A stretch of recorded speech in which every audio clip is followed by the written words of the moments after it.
गठबंधन है, ये इंडिया का गठबंधन है, गठबंधन है, ये इंडिया का गठबंधन है। Hello and welcome to this special election coverage for Lok Sabha elections 2024. My name is Pankaj Mishra and we are standing at the Mainpuri office of Samajwadi Party, a party that holds the bastion of Mainpuri Saifai. The Yadav family has been here for the longest period of time, and look how the women power here is participating. Dimple Yadav is the Lok Sabha contestant, wife of Samajwadi Party leader Akhilesh Yadav. And needless to say, the excitement is high. The day is lined up with lots of interaction with the people, Jan Sabhas and all. आइए इन्हीं से हम जानते हैं कैसा जोश है सबसे पहले, और चुनाव में इस बार जो लोग कह रही है कि बदलाव की हवा चल रही है, उसको ये लोग कितना इनसे तारुफ रखते हैं।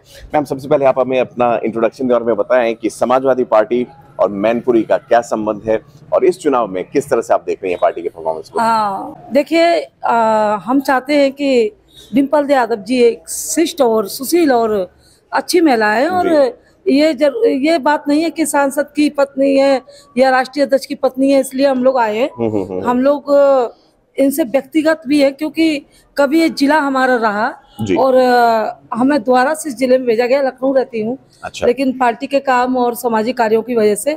लेकिन हमने जब सुना कि हमारी डिम्पल यादव जी लड़ रही हैं, क्योंकि अभी लोकसभा में इन सबको बिना वजह निकाल दिया गया और शिष्ट महिला को लोकतंत्र की हत्या हुई।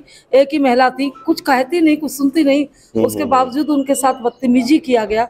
और इसका धरना भी हुआ था एक जो है लखनऊ के अंदर, हर जगह इंडिया गठबंधन का। तो इंडिया गठबंधन भी इन्हें प्रधानमंत्री के रूप में देखना चाहती है, और हम लोग तो चाहते हैं कि हमारा प्रधानमंत्री बने, क्योंकि मैनपुरी से कोई प्रधानमंत्री नहीं बना। इसलिए हम तो इन्हें भावी प्रधानमंत्री के रूप में डिम्पल यादव जी को देख रहे हैं। यहाँ की महिलाएं, यहाँ की जनता, यहाँ तक कि ब्राह्मण समुदाय भी उनके साथ है। आप हमें बताएं, डिम्पल यादव जी ने और आपकी जो पूरी टीम है, इन्होंने समाज को एक साथ लाने के लिए बहुत प्रयास किया है अभी जो चुनाव में हम देख पा रहे हैं, और साथ ही साथ उन्होंने कहा है कि अगर बीजेपी की सरकार फिर से आती है सत्ता में तो देश जो है 15 साल पीछे चला जाएगा। कैसे देखती हैं आप इस जो एक जो दोनों पार्टियों के बीच जो एक लड़ाई है, चुनावी लड़ाई है, उसको किस तरह से देखती हैं? मैं सुषमा यादव, प्रदेश सचिव महिला सभा, जिला चंदौली की रहने वाली हूँ। और जनता इतना इस बार जागरूक हो गई है, महंगाई और बेरोजगारी और भ्रष्टाचार कम नहीं हुआ है, बढ़ता गया है। और मेरा देश 50 साल पीछे गया है। अच्छा। और महंगाई, बेरोजगारी और बहन बेटियों के साथ अत्याचार, रेप होना, और इसको देख करके जनता एकदम जागरूक हो गई है। बहुत सारी जनता हमारी ऐसी है जो खुल के नहीं बोल रही है कि हम साइकिल पे वोट देंगे। गोरखपुर आप लोग देखे होंगे, वहाँ की जनता बोर्ड लगा दी थी कि भाजपा को आना मना है इस ग्राम सभा में। तो वहाँ केस हो गया था। वहाँ समाजवादी पार्टी से काजल निषाद जी हैं, वहाँ केस हो गया था। आप लोग को मालूम होगा, मेरे मीडिया वाले भैया जी, आप लोग से कुछ छिपा नहीं है।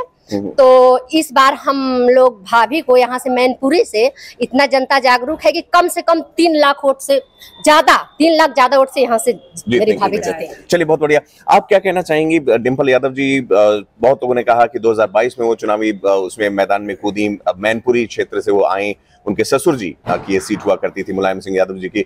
आपको लगता है कि जनता कहीं ना कहीं इस बार बदलाव सिर्फ एक पार्टी में नहीं देख रही है, बल्कि कहीं ना कहीं एक लीडरशिप में भी देख रही है? मेरा नाम रूही अंजुम है, मैं सहारनपुर से आई हूँ अपना पहला चरण खत्म कर और मैं आज यहाँ इसलिए आई हूँ, ऐसा नहीं है कि हमारे आने से ये इलेक्शन हम जीत सकते हैं। ये हमारा मैनपुरी गढ़ है, ये नेताजी का गढ़ है। नेताजी ने यहाँ बहुत दिल से काम किया है। अगर आप किसी भी आम लोगों के पास भी जाएंगे आपको दिखेगा। और रही बात लास्ट ईयर की, डिम्पल जी यहाँ 2 लाख प्लस वोट से जीती थी, और वो बहुत ही ईमानदार महिला हैं और बहुत ही सादगी से रहती हैं। और जैसा कि आप सभी जानते हैं, मणिपुर घटना या कोई भी घटना हो, महिलाओं को कहीं सम्मान नहीं मिल रहा है इस सरकार में। जैसे कि मोदी जी कहीं भी कह देते हैं कि मंगलसूत्र बिक जाएंगे, ये बहुत गलत बात है उनकी। हम कभी भी ये नहीं कह सकते। डिम्पल जी पे भी वो कटाक्ष करते हैं, लेकिन हम ये गारंटी के साथ कह सकते हैं कि अगर डिम्पल जी यहाँ से जीतकर प्रधानमंत्री बनते हैं तो इस देश की महिला, कोई भी महिला, किसी के साथ भी ना तो रेप होगा, ना कभी किसी महिला को गलत नज़र से देखा जाएगा। और मैं यहाँ इस महिला सभा की महासचिव होने के नाते यहाँ से ये ज़रूर कहना चाहती हूँ कि डिम्पल जी 3 लाख प्लस वोट से जीत रही हैं, और सभी लोग अपना अपना चरण कंप्लीट करके यहाँ इसलिए आ रहे हैं कि इंशाल्लाह हम लोग इस जगह से सरकार बनाने का काम करेंगे। और 400 पार का नारा जो उन लोगों का है, उनकी सीट हमें नहीं लगता ज्यादा है, क्योंकि जहाँ भी वो लोग जा रहे हैं वहाँ तोड़फोड़ हो रही है, उनके नेताओं के कपड़े फाड़े जा रहे हैं। क्योंकि अब जनता जागरूक हो चुकी जी। है। हम लोग मतलब यहाँ पे राष्ट्रीय अध्यक्ष डिम्पल जी इलेक्शन नहीं लड़ रही, यहाँ पे लोग खुद उनके साथ खड़े होकर उनको इलेक्शन के लिए कह रहे हैं कि हम आपके साथ हैं, हम आपको सब अच्छी तरह से वोट देंगे। चलिए, हमारी शुभकामनाएं हैं आपकी और आपकी पार्टी के साथ। मैम, आपसे जानना चाहूंगा मैं, समाजवादी पार्टी इस बार अकेले चुनाव नहीं लड़ रही है, इंडिया अलायंस के साथ है, कांग्रेस के साथ भी वो मिलकर चुनाव लड़ रही है। आप इसको किस तरह से देखती हैं कि एक बूस्ट की तरह नजर आता है ये? मैं पहले अपना इंट्रोडक्शन जी देना हाँ, चाहूंगी, बिल्कुल। रीना कौर मथुरा से।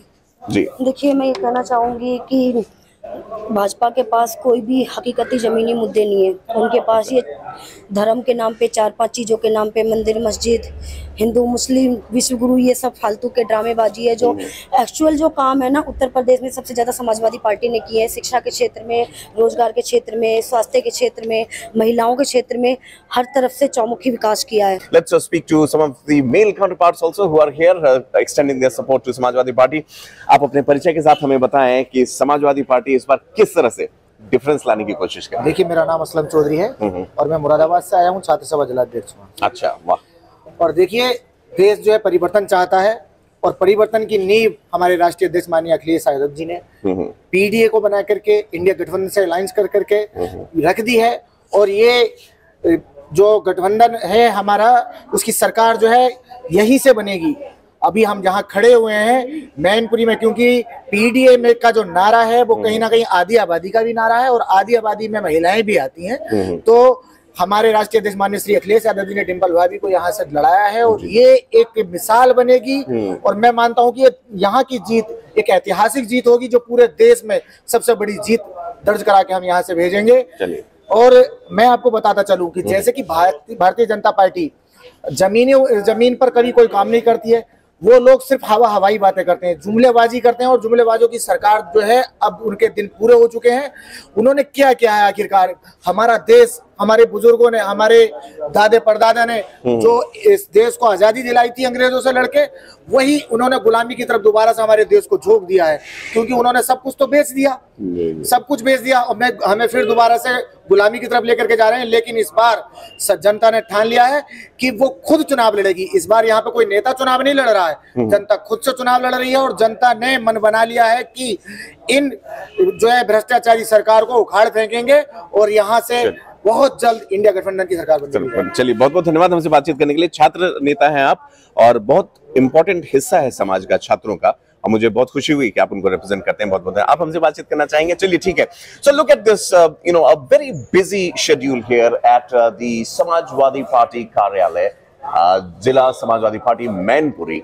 And needless to say, it is just about to be 11 o'clock, but the preparations are underway. The members have been briefed and they are ready to go out in the streets, to go out in the open and interact with the people and try and regain the passion of Manpuri once again. But this time around, the stakes are high and the eyes are set at the center. We are bringing you this special report from Manpuri and Kannauj. Stay tuned to One India.